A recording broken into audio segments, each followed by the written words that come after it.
my name is Katie and I'm a tasty producer here with some tips on this recipe. So first of all, these take a bit of time to prepare. What takes the longest time is the infinity stone itself. You'll be drying it out for 2 to 3 days, so you wanna factor that in if you're gonna have a party. It's gonna take you about 4 days for these to be ready.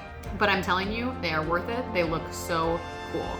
And how you'll know they're done in the 2 to 3 days is the outside will be entirely hard to the touch, but the inside will still be gooey. My last tip is just to add some extra wow factor. I like to use a golden cupcake liner, like the golden gauntlet, where all the infinity stones go in, but you can do whatever you want. So play with it, have fun, make them, show us pictures, put them in the comments, and I hope you guys make some beautiful cupcakes. Bye. Oh, yes.